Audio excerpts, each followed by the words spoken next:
The May 28th meeting of the Noblesville Common Council to order at 7 o'clock. If you could all rise as Mr. Schwartz leads us in the Pledge of Allegiance.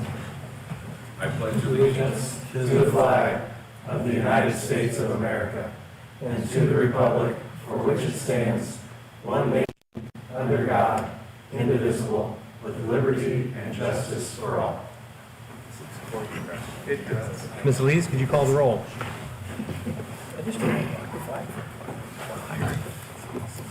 Mr. Boyce? Present. Mr. Davis? Present. Mr. Elliott? Present. Mr. Johnson? Present. Mr. Schwartz? Present. Mr. Smith? Present. Mr. Thurston? Present.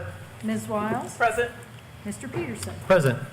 Mr. President, you have a quorum. Thank you. Can I have an approval, motion to approve the executive session memoranda of May 14th? So moved. Second. Motion to approve the executive session memoranda of May 14th and a second. This is a hand vote. All those in favor, raise your right hand. 9-0. Can I have approval of the minutes of our May 14th meeting? So moved. Second. There's a motion to approve the minutes of our May 14th meeting and a second. This is also a hand vote. All those in favor, raise your right hand. 9-0. Mr. President, I would move that we approve the agenda as presented. Second. There's a motion to approve the agenda for tonight's meeting and a second. This is also a hand vote. All those in favor, raise your right hand. 9-0. Petitions. Let's see. Petitions from citizens who are present. I have one in front of me. Mr. Mark Snare, if you'd like to come forward. Just state your name and your address for the record, and you have 3 minutes. My name is Mark Snare. My address is 504 Espen Court, Noblesville, Indiana, 46062. Here to talk to the city council. I was hoping the mayor was here. This traffic's atrocious. Took me 30 minutes to get here from South Harbor. I went to the other side of town to see my daughter. Traffic was backed up from the town past the bowling alley. Stopped by Buffalo Wild Wings with my daughter and her husband. I decided to come back a different way, which was River Road. Traffic was backed up from State Road 32 on River Road past Beaver Material. On my way here, I tried taking an alternate way down Logan Street. I get to 10th Street as a red light. There's no cross traffic because the street's blocked off right here. So let me propose a suggestion. Get the police out there and do some traffic control. Pretty simple. The other thing is, coming from 32 and River Road, I'm trying to get to the inner lane on the circle, and I can't. It's a two-lane circle. The planning stinks. I've got no other word for it. But of course it don't bother a lot of you because it's not your gas money. It's not your taxes. It's not your time. And it ticks me off. I've lived here 32 years. I've lived in cities with rivers. I've lived in Minneapolis, St. Paul, where the Mississippi, and there's only so many crossings. There's a concert today at Klepp's Music Center. It increases the traffic. Where's the foresight and the planning of that? Simple question. I'm not asking a lot. People are ticked off. I'm so ticked off, I'm ready to get a sign and put it out there or wherever I can and say, call the mayor. Bad planning. It's 7 o'clock. It's bright daylight out there. The weather's great. I see no traffic construction people. I've negotiated major contracts, and I put a time limit on it. And if the person wanted the contract, they would do it. They would work nights, they would work weekends, they would work overtime. It's crazy. We're your customers, City Council. We elected you. We're your customers. This is frustrating. I decided, stay low. Don't go there, Mark.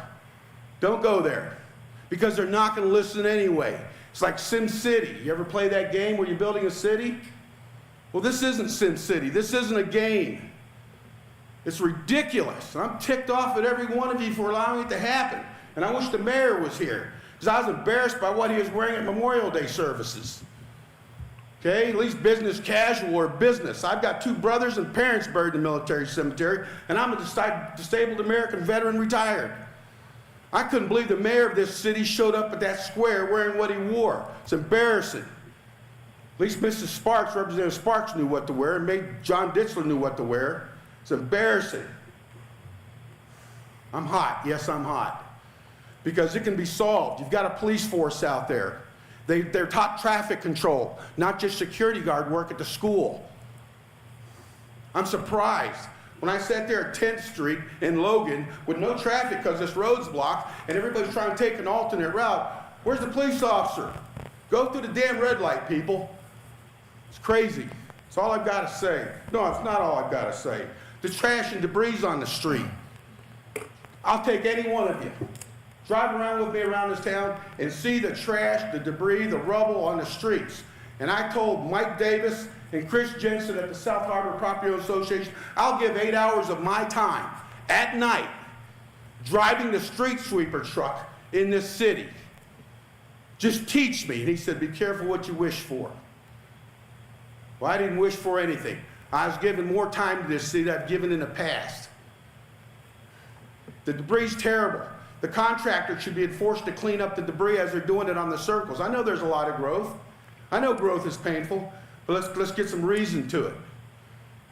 I'll give you the offer. Sign me up, teach me how to run that street sweeper, and I'll tell you at night from 10 o'clock until 6 in the morning, so I don't disrupt traffic, I'll sweep along these curbs. Drive with me. It's terrible. You don't see it in Carmel. You don't see it in Fishers. You know where you see it? You see it in Baltimore, Maryland, where I was a federal cop, and it's gone to crap. I appreciate your time. Sorry for Wickham Ridge Circle. Let me put something in perspective. That's been going on a year. D-Day was June 6, 1944. June 6, 1944. We went all the way across Europe in less than a year, all the way to May, when Hitler surrendered. A year! And we can't build a circle at Wickham Ridge in 38 in a year. Thank you for your time. Sorry I'm hot. Thank you, sir. Thank you, sir.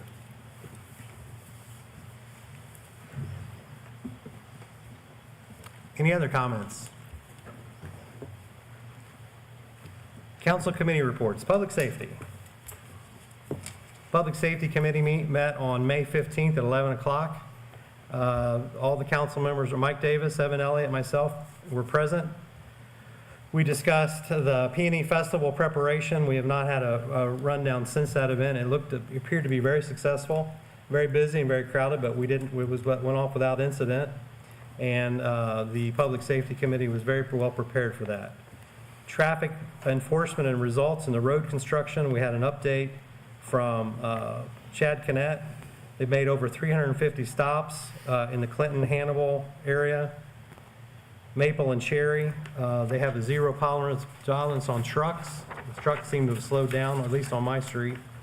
We had a brief update on the trench rescue incident on 146th and River Road. We talked about the impact of the 5th ambulance being in service, and we now have better coverage than we've ever had before in the city of Noblesville. We have a new ladder apparatus in construction at Station 72. Farmers Market activation, we have not had a rundown since the first Farmers Market, but again, very prepared. The parking garage is open, and the Farmers Market, as I understand it, went off without an incident. And then we had an update. The Noble Act team has added Maisha, who's a healthcare professional. She gave us an update on, she's been very active in her first few days of service. And that concluded our public safety meeting. Any questions for me? Seeing none, we'll move on to the Finance Committee. Thank you, Mr. President. We met May 23rd. Dave Johnson, Aaron Smith, Megan Wallace, and myself. Jeff Spalding gave us an update on the 2025 budget preliminary revenue forecast. That and the claims come to the council with a favorable recommendation. Thank you. Any questions for Mr. Davis? Mr. President, I would move that we approve the claims as presented. Second. Motion to approve the claims and second is a hand vote. All those in favor, raise your right hand. 9-0. Previously discussed ordinances. Council to consider ordinance 200524, an ordinance approving a forgivable loan for Justice at Promenade Trails project. Amy Smith. Good evening. As this item was presented to you at your last meeting, I'm just going to do a brief recap. I'm requesting an approval of an ordinance that funds a forgivable loan with Justice Construction LLC. The loan will cover the costs associated with the construction of widening Mill Creek Road. During the TAC review process, it was determined that Mill Creek Road needed to be widened to city standards. We've asked the developer to do that. The forgivable loan is an amount not to exceed $370,000. There have been no changes since your last meeting, but I'm happy to answer any questions you may have. Just to understand, this went out to bid. This is for an improvement on a road project that Justice has agreed to do, that we are going to reimburse them for. Yes. Thank you.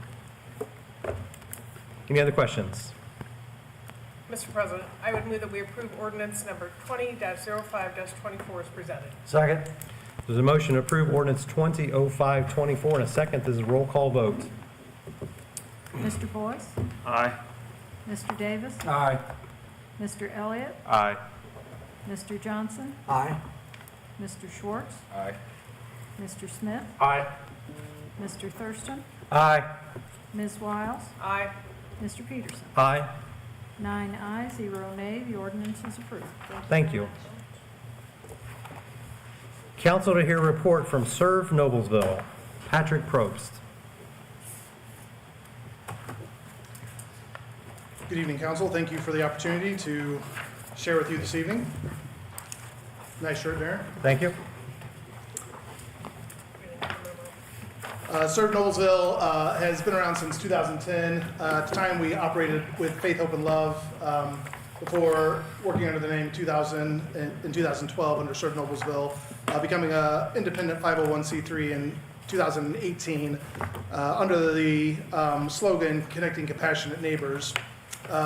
When we began, it was just a number of youth pastors who were organizing service projects in our backyards for our students and their families. As we began to work on that, we began to gain the attention of other local neighbors as well as businesses and organizations, and slowly began to realize that we needed to be able to meet the interests and the needs of the larger organization. So we became an asset-based nonprofit. As we've done that, it's been fun to listen to the opportunities and the invitations to serve the community better. This year, we've kicked off our serve season starting earlier than we have in the years past. Beginning in April 12th, we kicked off with Fun Fest, fun standing for Food, Unity, and Neighbors. This is our Cultural and Heritage Festival. This year, we partnered with Noblesville Mayor's Youth Council. We had 34 booths where we held the event at the school's community center on Field Drive. 34 booths, having over 400 attendees present, with representatives throughout the county present there. Then this week, we are celebrating Come Together Week. This is an opportunity where it's a very difficult week where we invite the community to throw parties in an organic festival. It's very difficult. The intention of the week was actually born out of the tragedy that affected our community through the school shooting in 2018. The rallying cry from that event was, we've got to come together as a community. We've got to create opportunities to remove isolation, to build connectivity. That was the call for the schools, and Serve Noblesville took that as a call to go to the rest in the entire community, alleviating isolation and building stronger social connection. So we invited the community to throw social connections, throw block parties, invite businesses to host employee and staff meetings. And so we've been doing that since 2018, and we do that over a week, over Memorial Day weekend, as it coincides with the holiday as well. This strengthens connectivity throughout our community, making us just a stronger community. In addition to that, we kick that off on Wednesday with the Longest Table. This is our second year hosting that. It's an event for nonprofits. We invite all the staff and boards of nonprofits to come out and have lunch. We've done this at Seminary Park, where we just line up tables. They come out and enjoy lunch. We have a local restaurant that hosts that. This year, we had 30 organizations come out and had 82 attendees. You can see the picture there. The tables lined up. We had beautiful weather that broke for us. It was a great time of just networking and connecting and sharing. We hope to continue to grow this event to eventually be able to host a nonprofit expo to invite the community out to learn about over 80 nonprofits that serve our community, an opportunity for the community to learn about opportunities where they can serve on committees or boards in areas that meet their passions. We've got one more day tomorrow for that. We'll also use that day out at Outlaws Steak Burgers and Brews as an opportunity to invite people to learn about Serve Week and some of the changes that we'll have, which brings me to kind of our cornerstone event. This is what we started with, and this is what most people know Serve Noblesville for. It is, incidentally, the largest single-service volunteer event in Hamilton County. We've not learned of another one, so we're going to continue to use that until we find out that there's something else. We mobilize 1,000 volunteers roughly on 100 events throughout the county. We have over 50, actually I would say probably over 60, but I'm being conservative. We have over 50 at least businesses or organizations that partner with us over this week. We invest over $118,000 back into the community through the number of volunteers and resources that we put out into the community through the 4 days of service that we offer, that we've been doing since our inception. During COVID, we sat back and did a lot of listening as we saw the growth and development that was happening in our community.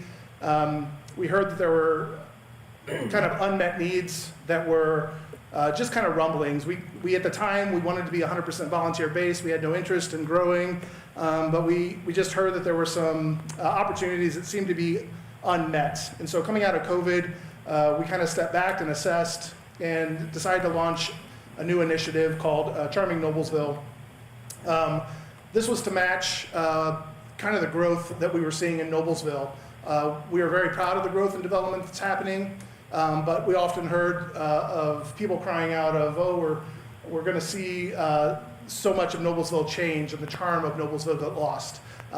Sort of Noblesville, we didn't agree with that. The charm of Noblesville exists in the people, exists in the way that we collaborate, the way that we connect across our community.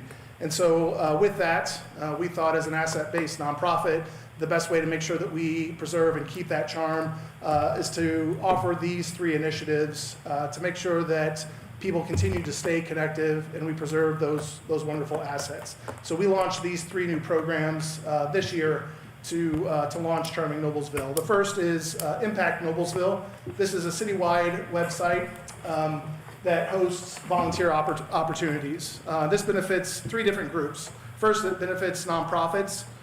Any nonprofit that serves or is connected to Noblesville in any way can list their volunteer opportunities. This allows them to access large volunteer base, but also to put their opportunities out there to access a large volunteer base to get those needs met as they serve the community. Second, it allows access to community members so that the community members can set up a personal profile. They can follow their favorite nonprofits. It also allows them to select their interests so that they can be paired with new opportunities that may arise in the community. And third, it allows businesses to be able to look up and engage in the community without having to go on a scavenger hunt to find opportunities to serve.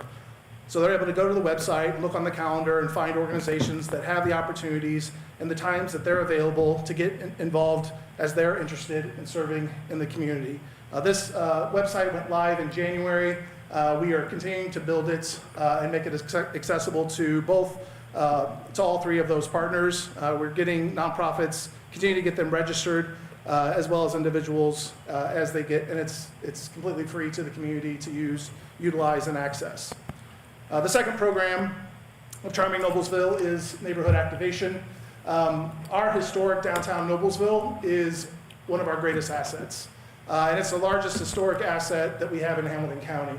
When most people think of historic downtown, they often think of the square, but we actually have 6.5 miles of historic downtown Noblesville. I'm sure most of you know that. We have 12 historic neighborhoods that exist in that 6.5 miles, most of which have been forgotten.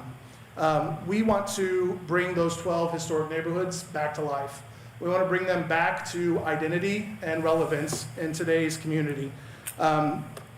We want to bring them back to awareness, and in doing that, we want to enhance the community engagement that's there. We want to preserve the historical heritage that has existed there. In doing that, we think there's also an opportunity for economic revitalization for the businesses that exist in almost every one of those 12 historic neighborhoods.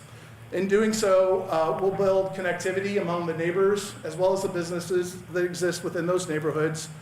In doing so, we'll create community pride and identity as we activate neighborhood captains for block parties, social events, cleanup projects, and alike.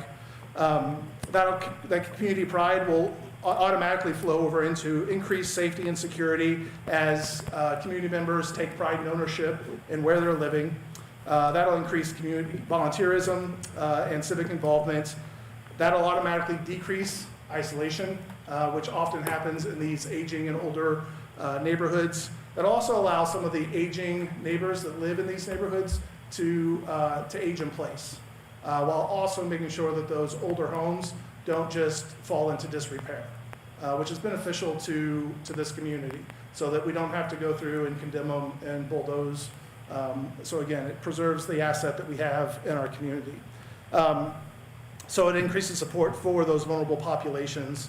All of this while at the same time improving mental health and well-being across those 6.5 miles. Which also ties in well with the third program, which is neighborhood beautification. We've already begun this work. We started this 3 years ago with our alley murals in between Maple and Cherry Street. But this is beautification throughout that 6.5 miles. We think activation doesn't have to be just the person and the place. We can also make those places beautiful, as the city has already done with the partnership with Noblesville Creates, and some of the city's work with the new city lights and crosswalks. And so in doing so, some of the initiatives we want to do, we'd love Noblesville to be a blooming city. We want to plant flowering trees on residential property, that we become a destination city that second week of April, when the trees are in bloom, we're the place that people want to go see and take their pictures. We want to roll out that mural walkway throughout the historic downtown, that we have a 3.5 to 4 mile mural walkway on residential property, that as people are down here to eat, for festivals, for shopping, whatever the case, they also move out into the community to walk those mural pathways, to take in the art, to take in the historic neighborhoods, to learn about the history that Noblesville has to offer. We want to offer, we have these setbacks in the alleys. You walk through the alleys of historic downtown, we have these setbacks that we can't do anything with. We could come in and get frustrated with you and tell you to move those setbacks, but I'm not sure that there's anything to do about that. We want to utilize those. We want to turn those into pocket parks, shared spaces where people can connect within those neighborhoods, or where they can set up shared food banks or library banks or seed banks. Or we had a local neighbor reach out a couple weeks ago who wants to build butterfly pollinators to help rebuild the monarch butterflies that we're seeing depleted.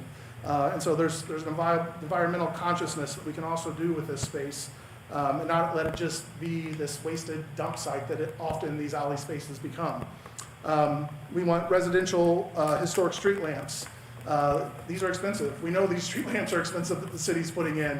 While we love those in the 6.5 miles, we don't want to pay the taxpayer bill for that. But we can do that residentially with the help of the city, business partners, grant funding, and the residents, where we pick out 4 to 5 different residential looking street lamps, get those installed on residential property, and we tie the aesthetic within that 6.5 miles, so that wherever you go in that 6.5 miles, you know you're in the historic district. And the city's not paying the bill for that. And then fifth, that we're creating the neighborhood gateways and crosswalks. So just as you've done down here off the square, we're taking that again throughout those neighborhoods. We're creating signage and historic-looking gateways or arches in the neighborhoods where it makes sense to create the names of those neighborhoods, or what is, helping to tell the story of what has been there, or the story that has been in those neighborhoods to help communicate the growing story, the evolving story of those communities. And that's it. It's been fun working with the community. It's been fun engaging with them. The beauty of being an asset-based organization is we don't drive the programs. We listen to the community, and then we engage with them with what their passion and what their assets are, inviting them to the table to bring what they're willing to bring, and then to turn around and leverage that and offer it back to the community. And knowing that regardless of of where anyone is in life, everyone has an asset to be able to contribute, whether that's a story to tell or whether that's a checkbook to bring to the table. So thank you tonight for the opportunity to share. Thank you for the partnership the city has provided in the past. We look forward to continuing to serve and connect the community in the ways through our program. Any questions? Thank you. Did you have to buy that tie, or did you borrow it? I'd like to not say. Okay. I really appreciate everything you do for the community and your community building and your enthusiasm and the way you rally a community is unbelievable. Thank you. Thank you. Thank you. Thank you. We're on to council comments. Chad Cannett, do you have a second to come up to the podium?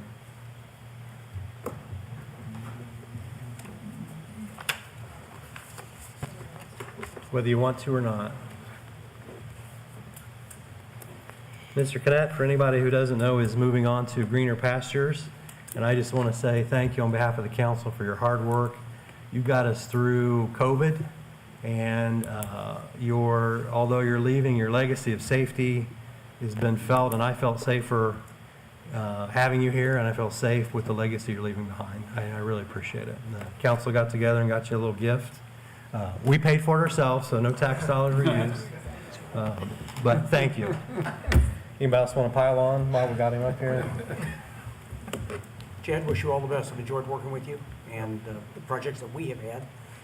Obviously, it's been a pleasure to work with you, and I certainly wish you nothing but the best, and enjoy the old grandbaby. Thank you, I appreciate that. I'm not usually an emotional person, but I want to thank each and every one of you for the support that you've given me in my nearly 5 years being here. Mayor Jensen gave me the opportunity to come up here, and it was a rare opportunity to come and retire from Indianapolis and have an impact where my grandchildren live and are growing up. And we worked pretty hard from that, and I saw from the very first meeting the support that each one of you give our police officers, firefighters, and how important you feel that the safety of Noblesville is, and you've been nothing but supportive in that endeavor.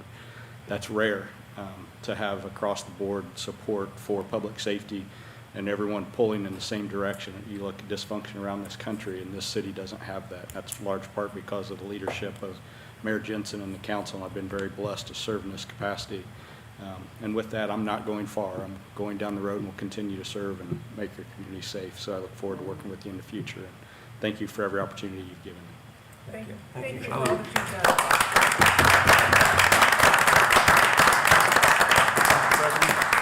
Can I Yes, mention one thing Mr. too? Boyce?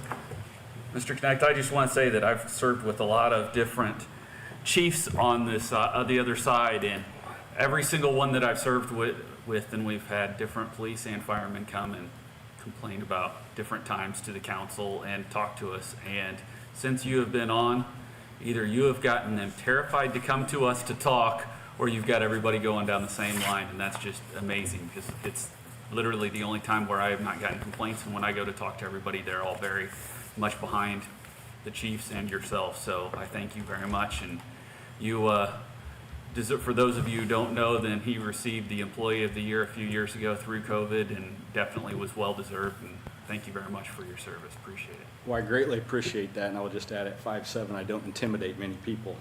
So it was largely in part because of the great work of the chiefs that we have. We are so blessed to have just incredible chiefs that lead their departments and build a great staff, and they really get it. They talk about the Noblesville way, and we build a foundation. You know, your goal as every leader should be, if you get run over by a bus, to walk away and know that it will work just fine without you. And I am 100% confident that this place will not burp, will not hiccup when I leave. We have built a foundation there that will go on for generations. And again, that, like I say, that's because of your support. We couldn't have done that with the support that you provided us, and they'll continue to serve you. So thank you. Thank you. Thank you, sir. Any other council comments? Anybody attend the Peony Festival? Yes, Very it was fabulous. Yeah. Lots Great of weather. people, great weather, yes. I was there in the morning and then decided to go back in the afternoon, and it's still a huge crowd. So Great. it will be exciting to hear the reports of the success of that week. Feedback I've had from businesses downtown, very, very positive. They appreciate the fact that events like that allow us to have the thriving downtown we have, because without business, without outside, without visitors coming and supporting those businesses, the businesses simply would not be there. And they certainly have also appreciated the resiliency, Hardhat Resiliency Grant. I had very, very good feedback. from that, Aaron, Megan, Mr. President. Any other comments? We are adjourned.